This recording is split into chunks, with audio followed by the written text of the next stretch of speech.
Welcome to the meeting room at Global TV Talk Show, a broadcast service of globalbusinessnews.net. This episode from the meeting room of Global TV Talk Show is brought to you by The Bridge School, the accredited international online private school of choice, at bridgek12.org. Porch Light Rental and Destination Services. Reduce your renter lump sum or managed relocation costs. Visit them at porchlightrental.com. CubeMonk, featuring the world's first smart cube. Track your goods with our advanced GPS system. Welcome to the future of moving and relocation at cubemonk.com. Primestone Partners, featuring corporate, government, and developer housing solutions, as well as senior-level advisory services.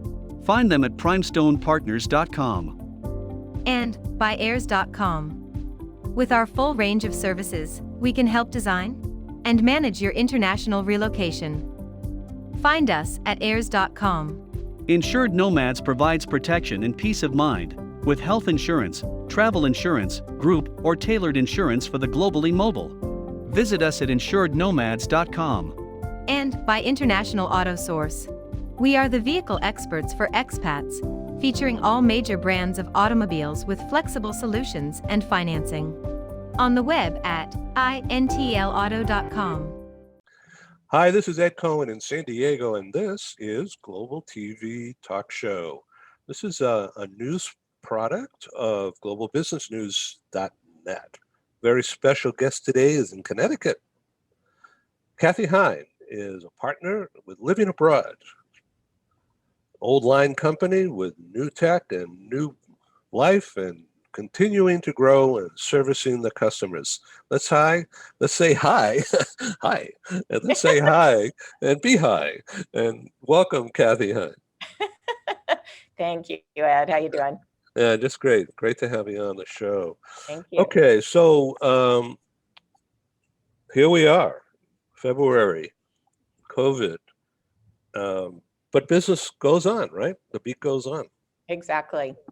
Yeah. Exactly. Well, you know, it's hard to believe that it's already February. I don't know what happened to January. I think I probably said the same thing in early January, but it's almost mid-February. And Right, the days are getting longer. the days are getting longer. We're going to get our time change back in just a few short weeks, which is always nice. You feel like you get that extra hour of light. And you know, like you said, everybody's just continuing to work, putting one foot in front of the other. And we're all focusing, from what I understand from my colleagues in the industry, on second, Q2, hoping to see some movement across borders and with relocation. And I think everybody is just waiting for the summer. We did have a lot of activity last summer and into the fall, and even into the end of the year. So I think we're all looking forward to that time. Are you a global mobility professional being stretched in different directions every day? Do you have too much work and not enough time? Here is a typical international relocation. Your high potential assignee and family are relocating down under. What's going on in their minds? What do they need to be successful in this assignment? They have a lot of questions. How big will my house be? Can we bring our pets? What will the kids wear to school? And still more questions. Can we get our prescriptions filled there? What's the deal with driver's licenses? You have so much to do that you simply cannot answer these questions easily or quickly. Do you do the research yourself or tell them to look it up online? There's so much outdated and unreliable information on the web. Searching for good answers takes time. How do you know what to trust? With targeted information from vetted sources, Living Abroad provides up-to-date answers for your assignees. Our reports on over 230 destinations save assignees and you hours of frustration. Your assignees can do their new jobs in the host countries more quickly, and a successful assignment means less stress for them and for you. Now, how can this family quickly get the right answers to their questions? Living Abroad knows what families are concerned about. We tell them what to expect. We provide well-researched, practical information with dedicated attention and experience. And don't forget about your business travelers. 2 out of 3 international business travelers don't do any research on their destination. We cover business customs, transportation, etiquette, tipping, and other topics for a successful trip. We understand the stress you're under to make sure assignments are successful. With over 30 years of experience, we can help. We invite you to review our services and sample a country report for free.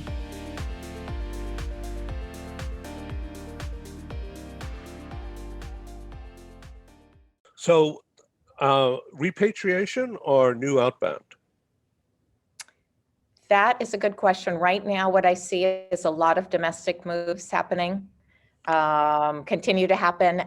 Just in my community where I live, I'm in a bedroom community in Connecticut, bedroom community of New York. So people that live in my town can commute to New York City. But what happened was, of course, the prices went up because everybody from New York, especially ones that had a family, wanted to move out to the suburbs. And there's not enough houses on the market in my town right now. So it's very interesting to see that because it was kind of just, the real estate market was kind of just moving along. But now as people leave New York, I just spoke to another colleague in the industry this morning who moved out of New York to New Rochelle. It's changing a lot of things. I mean, it's changing how, everybody shops and does business and kids go to school. So it's really interesting. I mean, as far as my town living there, we got a little bump in our real estate prices. So that was kind of nice. Yeah, it's good. It's good.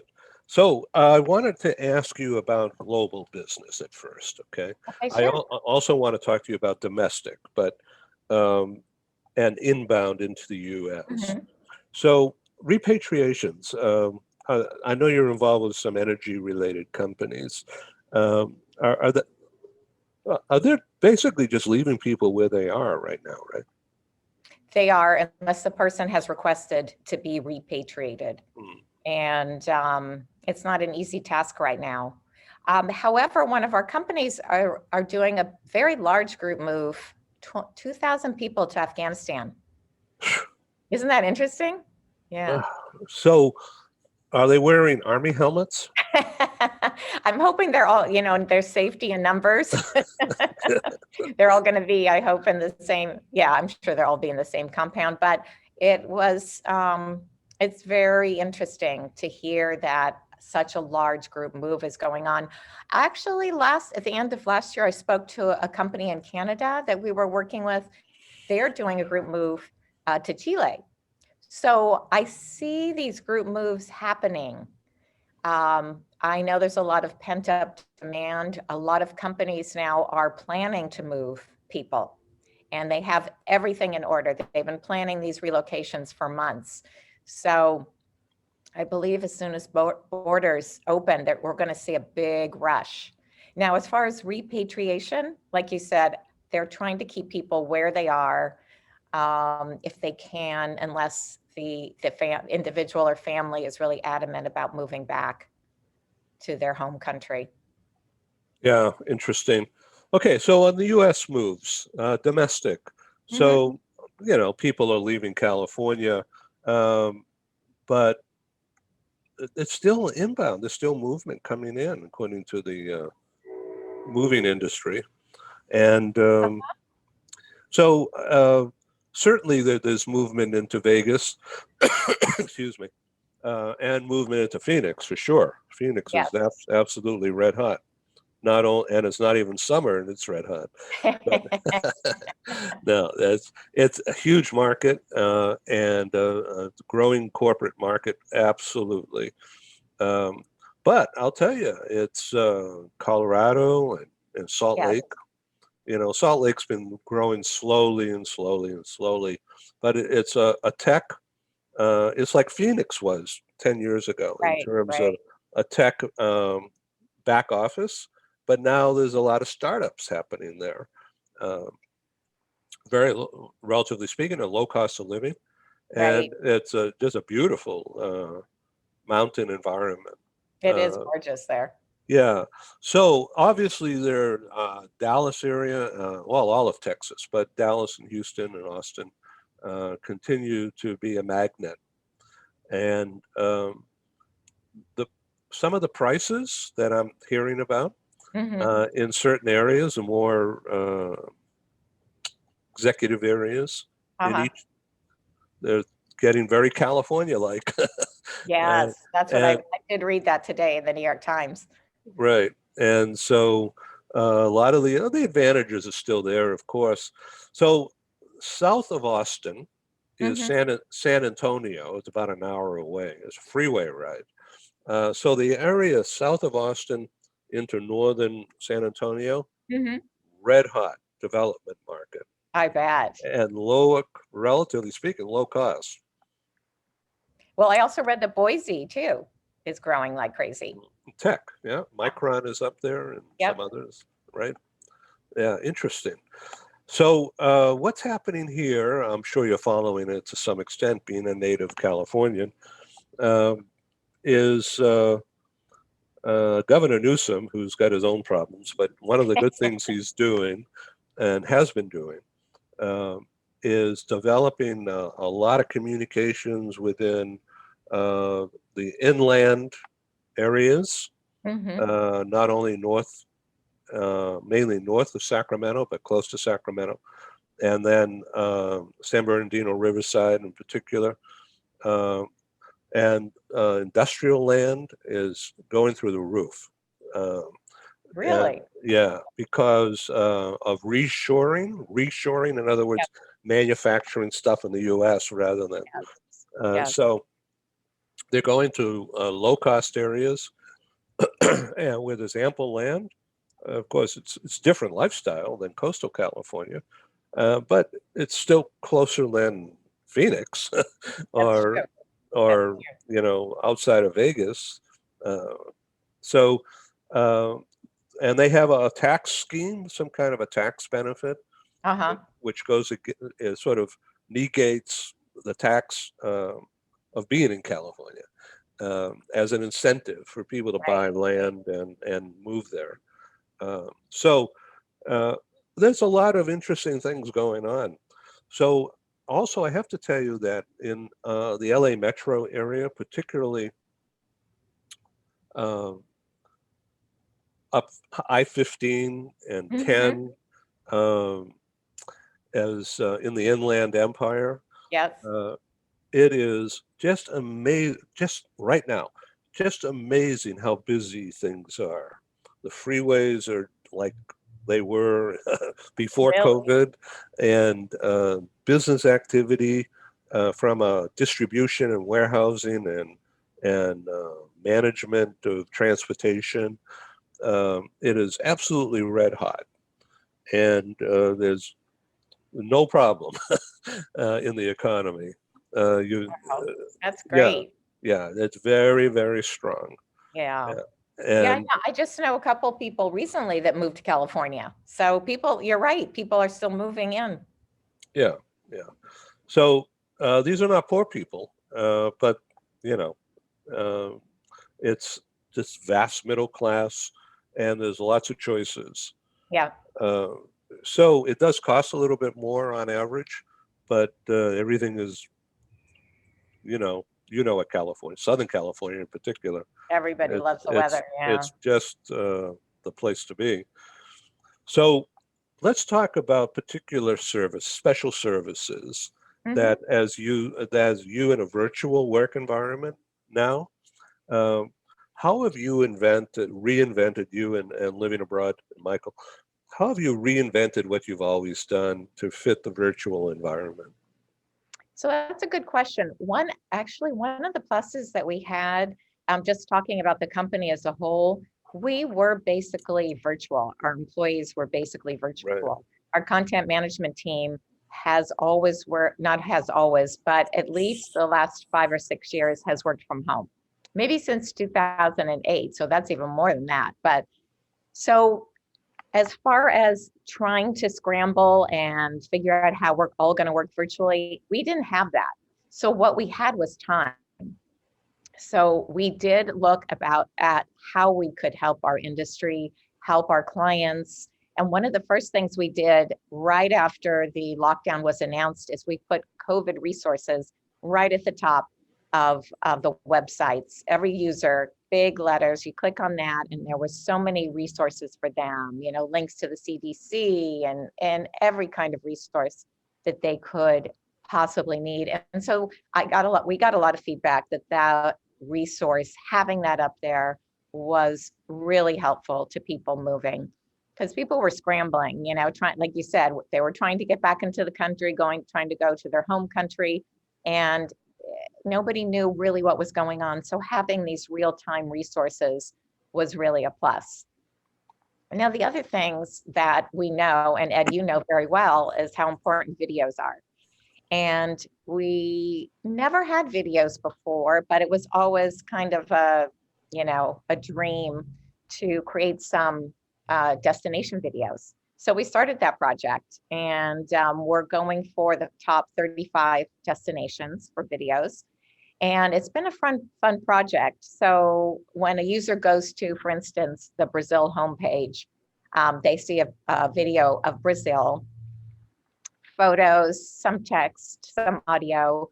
But what I've been doing is sourcing the speakers, the voiceovers from those particular countries, which has been really fun, and trying to find music from that country. So while our information, there's a lot of information there, we're trying to think of what else we can add that would be valuable, that would be fun, that would get somebody enticed to continue to learn more about that country that could be their new home. So that's one of the projects we've worked on.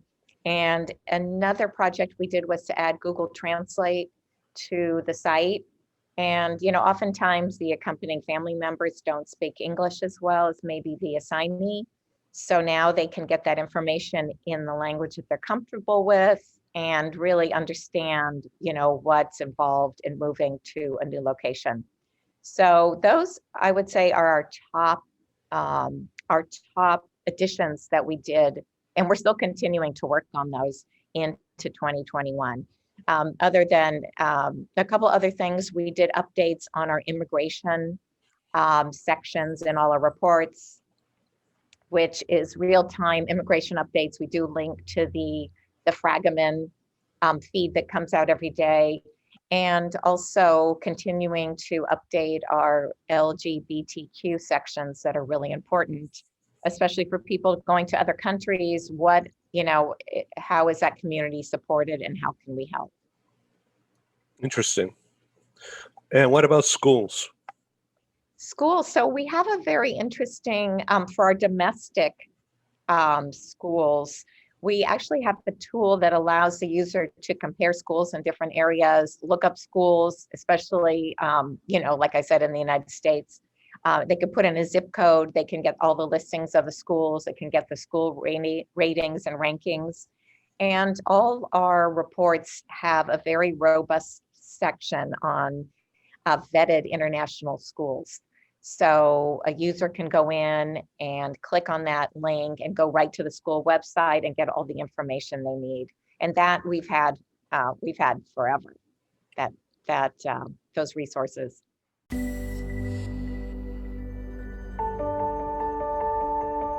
Something that's really neat is that the Bridge School partners with various organizations to provide learning for their students.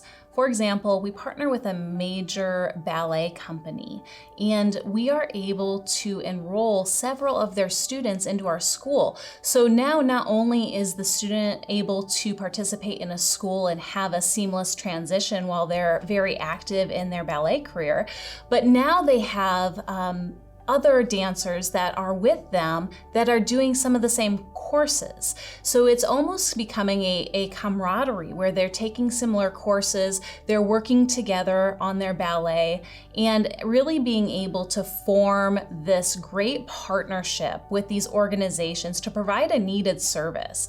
A lot of times there are student athletes who will spend hours and hours at the gym or at the basketball courts, wherever it is. And if they're attending a traditional school, they're in school from 8 to 3. They get a quick snack, and then they're at the gym for 3 to 4 hours in the evening.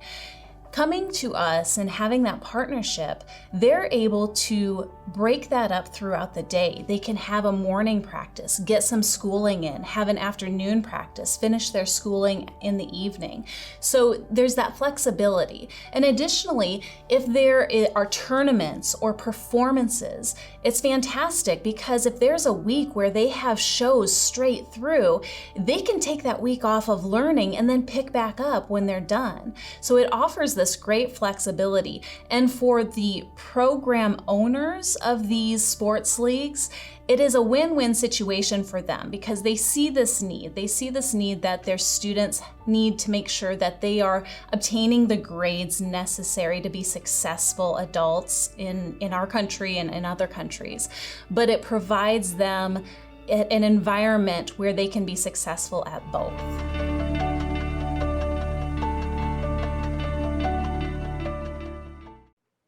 So let's change this topic a little bit. Okay. We have about 9 minutes remaining. Okay. Changes in the industry are certainly going to happen. I don't have an inside magnifying glass looking at anything, but RMCs, they're not going to disappear. They're just certainly going to change in the number and the scope, and because the business is not there. Right. So it's unfortunately going to impact a lot of people, but others are going to step up. So mergers, acquisitions, consolidation, people on the move. You can see that just looked at LinkedIn today. There's some well-known industry veterans landing in new positions, different companies. Okay. Just today. Wow. So there's a lot going on, and I think it's going to pick up. We went through that in the past, but this is going to be wholesale movement, because the nature of assignments are changing. Right. Relocations are still going to go on, because it's in companies' interest to use it as a training device as well as a customer service device. Mm-hmm. But what we found, instead of doing just live conferences, as you can't, Right. doing global-oriented panels, if you will, or one-on-one interview shows, Yes. that is bringing together contacts that we've had only on the periphery. Yes, that's true. Into the living room. Yes. Here we are. Yes. And so I can't wait to have in-person contact with some of these TV buddies. Yeah. Because we're going to be, the relationship will be on a much higher level immediately, as a result of learning how to use Zoom. Right. Zoom-like things. Right. And how are you doing that? Yeah, so there's no doubt about it. If you are a business and you didn't get creative during this time, it's going to be tough. Right. We all had to adapt personally and professionally, and I see a lot of very creative things coming out of this period, which actually is probably going to benefit the industry in the long run. But I do agree with you. All these conferences that I've seen or podcasts where I see people speaking, it is like they're talking to you personally. So there is that opportunity to have more of that human interaction, which is what we all love in this industry, because we enjoy going to all our events. And I think, to your point, it is an opportunity to get to know that particular person a little more personally. When you do meet somebody at an event, you have such a short time to speak to them. Now we're having them, like half an hour, and we're really getting to know what makes them tick and what their thoughts are in the industry. So I think, in Zoom, I never used Zoom until until this happened. And now I actually teach English as a second language, and my students hop on Zoom, and, I love it. I really like the platform a lot. Yeah, me too. I learned how to be comfortable and how to use it, and I keep focusing in on the green thing up there. Yeah, I know. I know. I'm looking right You have to at remember to look at. you. So, thanks for being on Global TV. I want to invite you to a global teleconference I'm producing on March 1. Okay. And it's all about agile women in business leadership. And you'll be perfect in that. Oh, good. I'll have to practice my gymnastics. No, I'm just teasing. I can't wait. I'll send you the info. Oh, thanks, Ed. Well, thanks for having me on. It was nice chatting with you. I haven't seen you in a while. Yeah, well, here we are. Let's That's do right. it again. Okay. Thanks, Okay. Ed. Bye-bye. Bye-bye. Thank you. Thank you for joining us in the meeting room at Global TV Talk Show. Have a wonderful day, and stay safe.